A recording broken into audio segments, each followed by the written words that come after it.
Il a été dit dans la première partie que l'être humain participe de la nature divine et qu'il est lui-même créateur.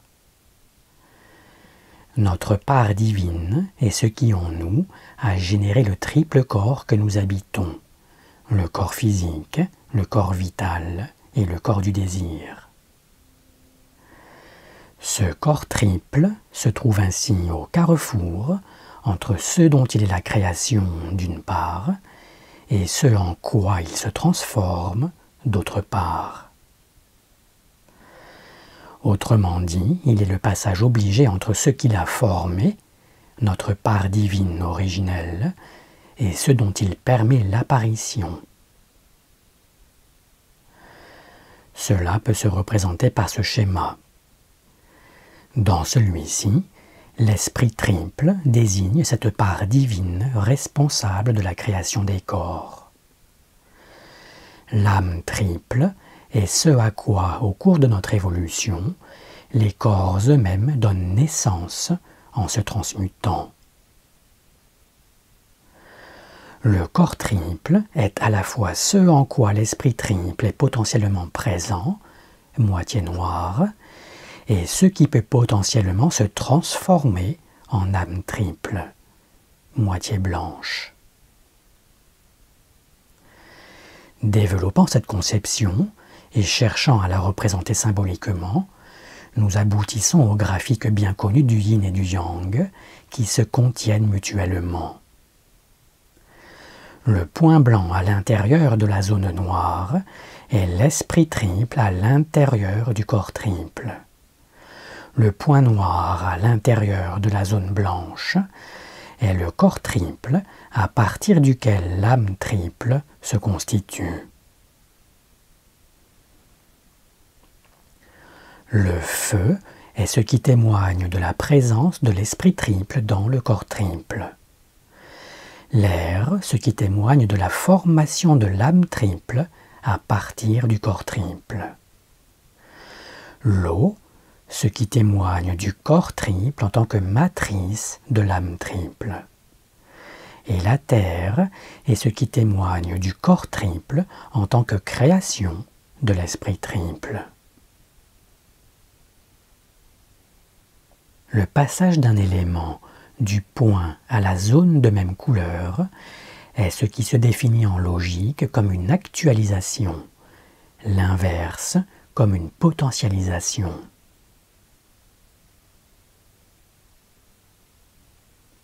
La dénomination des 9 aspects dans les traditions. Dans la culture occidentale, la part originelle de laquelle est émané le corps physique a été dénommée esprit divin. Celle de laquelle est émané le corps vital a été dénommée esprit vital. La partie enfin de laquelle est émané le corps du désir a été dénommée esprit humain. Le produit de la transformation du corps physique a été appelé, lui, âme consciente.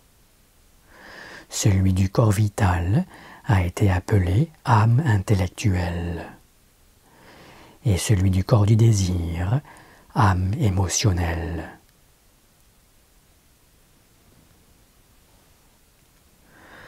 L'âme triple est destinée à renforcer le pouvoir de l'esprit triple, qui du coup affirme sa présence et son action dans le corps triple. Une triple boucle ou système de feedback se dévoile. En son centre sont condensées les forces archétypales, les 4 éléments, qui, agissant dans le corps triple, mettent aussi ce dernier en relation avec l'âme et l'esprit triple. Ce n'est pas une erreur que d'appeler les corps physiques, vital et du désir, le corps, l'âme et l'esprit, car ces corps sont véritablement l'aspect matériel de ces notions. L'âme triple en est l'aspect transmuté, et l'esprit triple, l'aspect originel. Nous pouvons ainsi comprendre pourquoi dans la tradition bouddhiste, les 3 corps, de manifestation, de jouissance et absolu, sont présentés comme possédant chacun 3 aspects. Celui de l'égalité, celui de la permanence et celui de l'apparition. L'égalité se réfère à l'esprit triple et rappelle ce qui est commun à tous les êtres, leur essence divine. La permanence désigne le corps triple et montre que les caractéristiques des corps ne disparaissent pas. Elles sont gardées en mémoire, ce qui permet la réincarnation et la formation de nouveaux corps après leur éventuelle dissolution. L'apparition décrit enfin la formation de l'âme triple, qui donne l'impression d'apparaître et de se désocculter en étant produite à partir du corps triple. Max Heimdel s'exprime ainsi aux pages 417 et 418 de l'ouvrage déjà cité. Pendant l'involution, l'esprit triple a progressé en édifiant des corps, mais l'évolution dépend de la croissance de l'âme, de la transmutation des corps en âme. L'âme est pour ainsi dire la quintessence, le pouvoir ou la force du corps, et quand la construction d'un corps est complètement achevée et amenée à la perfection, en passant par les phases et les périodes décrites, l'âme en est entièrement extraite pour être absorbée par celui des 3 aspects de l'esprit qui, à l'origine, avait produit le corps correspondant.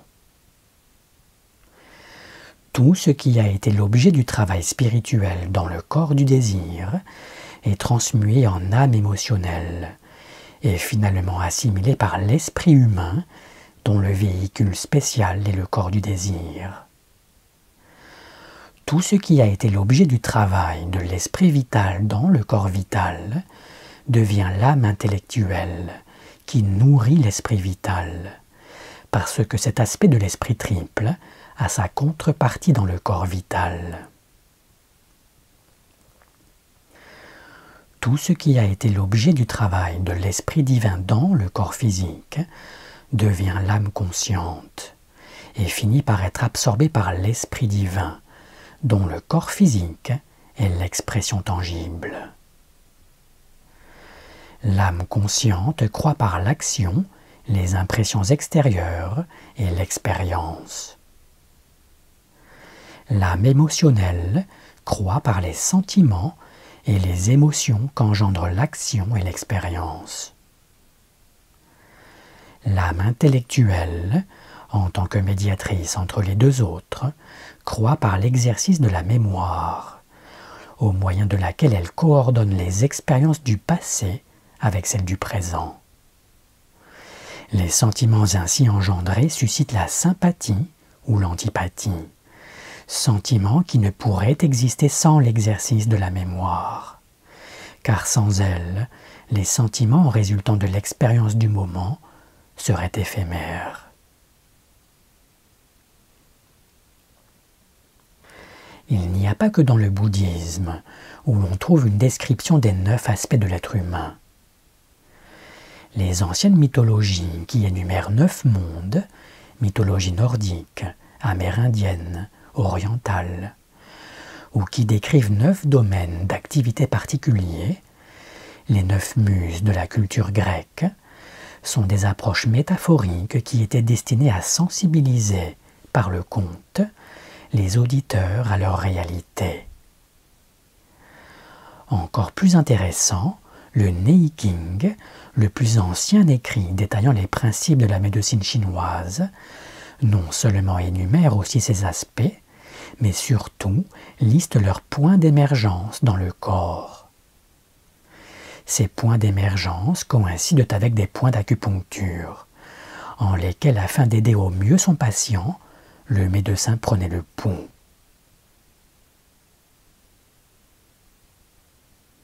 Le point d'émergence de l'esprit humain est, selon le Neiking, le point hors méridien numéro 2.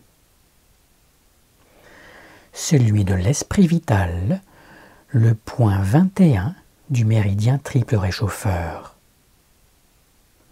Celui de l'esprit divin, le point numéro 3 du méridien de l'estomac. Les points d'émergence du corps triple appartiennent, eux, au méridien du foie, de la rate, de l'estomac et des reins.